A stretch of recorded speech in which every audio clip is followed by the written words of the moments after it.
અત્યારે શિયાળામાં પાલક અને મેથી બહુ જ સરસ મળી રહ્યા છે.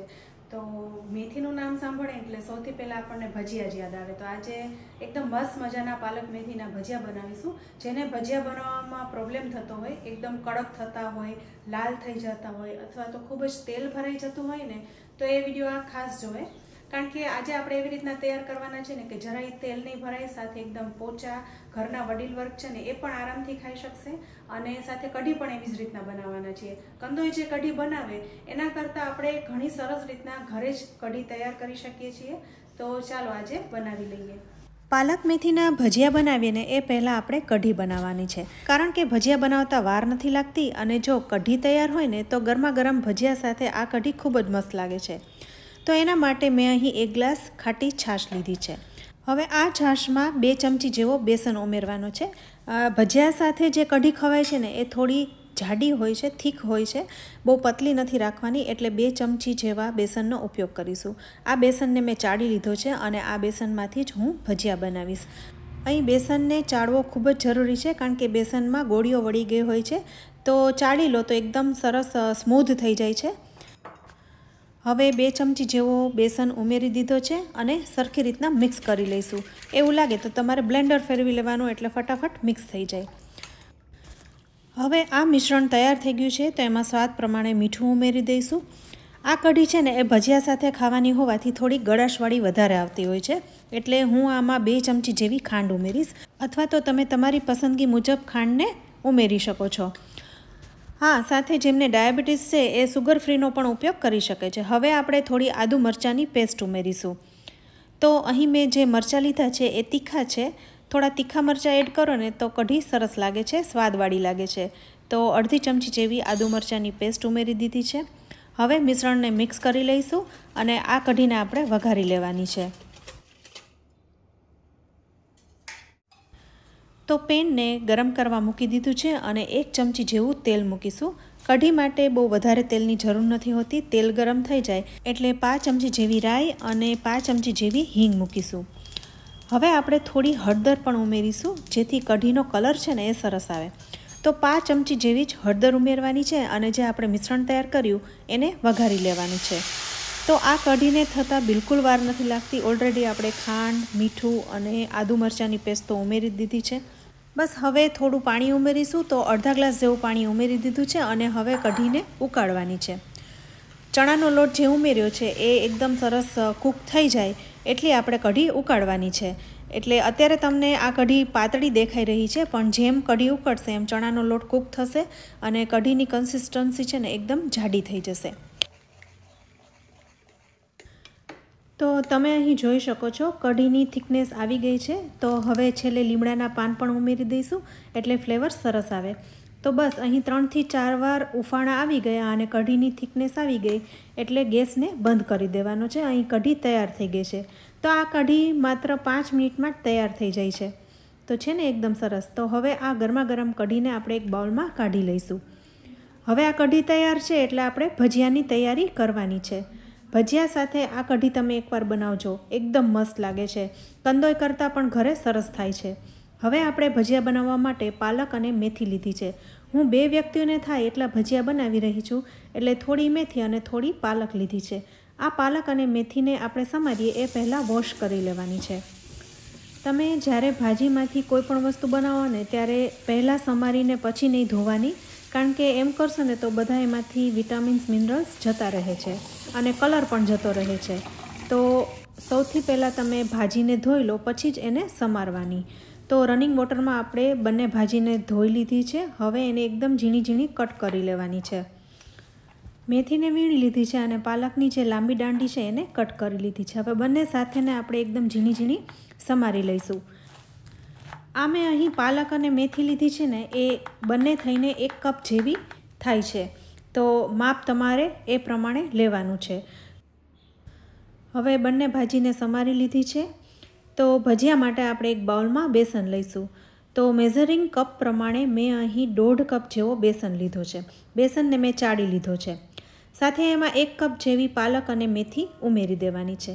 હવે આ પાલક અને મેથીમાં પાણીનું પ્રમાણ છે એટલે આપણે થોડું થોડું પાણી ઉમેરીને મિક્સ કરતા જવાનું છે, કારણ કે બેસન છે ને એ પાણી ખૂબ જ ઓછું પીવે છે અને સાથે આપણે પાલક ને મેથી છે એ ભીની છે એટલે જરૂર પડે ને એટલું પાણી ઉમેરવાનું છે.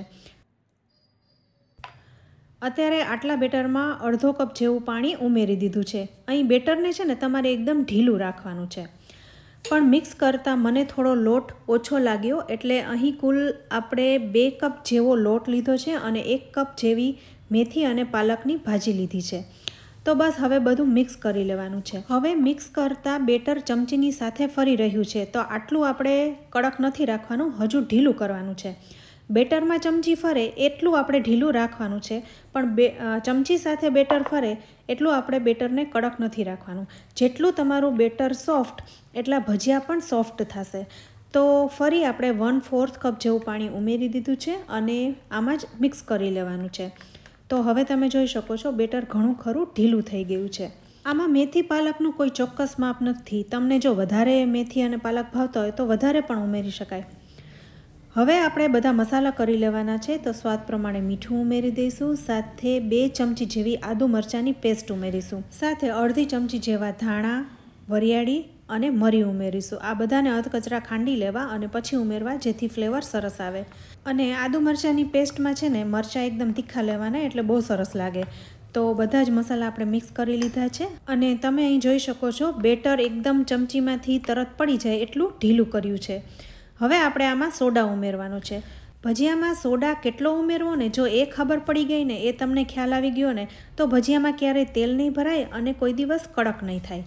હવે આપણે ભજીયા બનાવવા માટે તેલ ગરમ કરવા મૂકી દીધું છે અને અહીં આપણે 1/4 ટીસ્પૂન જેવો સોડા ઉમેરવાનો છે. બેકિંગ સોડા છે, ઈનો પણ ઉમેરી શકાય. અને આ બેકિંગ સોડા તરત એક્ટિવેટ થાય એ માટે આપણે અડધા લીંબુનો રસ નીચવીશું. લીંબુ ઉમેરવાથી ભજીયા છે ને એ દેખાવમાં એકદમ ઉજળા થાય છે અને લાલ નથી થઈ જતા. તો બધું સારી રીતના મિક્સ કરી લેવાનું છે. બેકિંગ સોડા જેવો બેટરમાં ભળશે એટલે બેટર છે એકદમ સરસ રીતના ફૂલી જશે અને સોફ્ટ બની જશે, એકદમ હળવું ફૂલ લાગશે. હવે છેલ્લે 1 ચમચી જેવું તેલ ઉમેરવાનું છે. તેલ ઉમેરવાથી ભજીયા એકદમ કુરકુરા થાય છે. ઉપરનું પડ એકદમ ક્રિસ્પી થાય ને એ તેલના હિસાબે થાય છે. સાથે ભજીયા આપણે એકવાર બનાવી લીધા પછી એ લાંબા સમય સુધી કુરકુરા રહે છે, એટલે કે જલ્દીથી પોચા નથી પડી જતા. એટલે આમ ઉપરથી ક્રિસ્પી હોય પણ અંદરથી સોફ્ટ હોય. અને હવે તમે જોઈ શકો છો બેટર કેટલું ઢીલું રાખ્યું છે. બસ આવું ઢીલું બેટર હોય ને એટલે ભજીયા એકદમ ઉપરથી ક્રિસ્પી અને સોફ્ટ થાય. હવે ભજીયા બનાવીએ એ પહેલાં થોડા મરચાં પણ તળી લઈએ. તો ભજીયા ભેગા તળેલા મરચાં અને કઢી હોય ને તો મજા પડી જાય. તો મરચાં તળાઈ ગયા છે.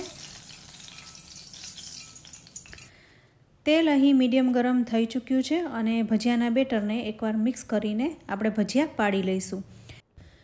હવે ભજીયા તળાઈ જાય અને તમને ખાતા એવું લાગે કે ભજીયા એકદમ ચવડ છે અથવા કડક છે, તો તમારે એમ સમજવાનું કે ભજીયાના બેટરમાં બેકિંગ સોડા ઓછો પડ્યો છે. તો થોડો ચપટી એવો સોડા ઉમેરીને ફરી ભજીયું પાડીને તમારે જોઈ લેવાનું.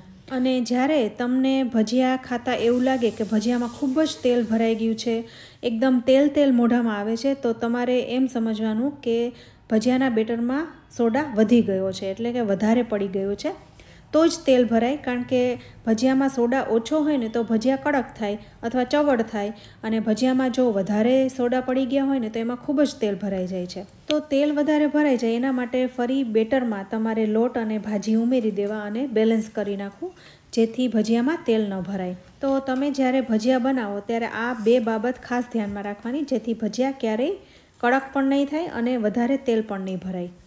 ભજીયાને તમારે મીડિયમ તાપે તળવા, જેથી ધીરે ધીરે તળાતા અંદરથી કાચા પણ નહીં રહે અને ઉપરથી ક્રિસ્પી કુરકુરા થાય. તો હવે ભજીયા તળાઈ ગયા છે. તો આપણે કઢી અને મરચાં સાથે પીરસી લઈએ.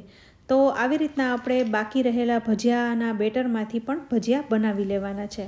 તો અત્યારે શિયાળામાં ઠંડી ખૂબ જ પડી રહી છે અને જો ઠંડીમાં આવા ગરમા ગરમ ભજીયા મળી જાય ને તો મજા પડી જાય. તો તમે પણ એકવાર આ રીતે જરૂરથી બનાવજો અને તમને આજની આ રેસીપી કેવી લાગી એ અમને કમેન્ટ બોક્સમાં જરૂરથી જણાવજો. હવે અહીં બધા ભજીયા તૈયાર થઈ ગયા છે. તો હું તમને એક ખોલીને દેખાડું તો જુઓ કેટલા સોફ્ટ અને જાળીદાર થયા છે. જોતાં જ ખાવાનું મન થઈ જાય એવા થયા છે અને સાથે પોચા એવા છે ને કે ઘરમાં વડીલ વર્ગ હોય ને, જો એને દાંત ન હોય ને તો એ આરામથી ખાઈ શકે, ચાવવાની પણ જરૂર ના પડે. તો આ ભજીયા ઉપરથી એકદમ ક્રિસ્પી અને અંદરથી જાળીદાર છે. તો ગરમા ગરમ આ ભજીયા કઢી સાથે ખાવાની મજા આવે છે. તો અહીં આપણે કઢી પણ પીરસી લીધી છે.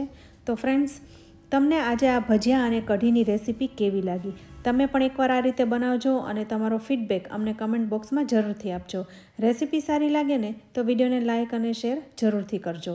અમારી ચેનલને સબસ્ક્રાઈબ કરી લેજો અને અમારા ફેસબુક પેજને લાઇક કરી ફોલો કરજો. તો ફરી મળીશું એક નવી રેસીપી સાથે. ત્યાં સુધી આવજો.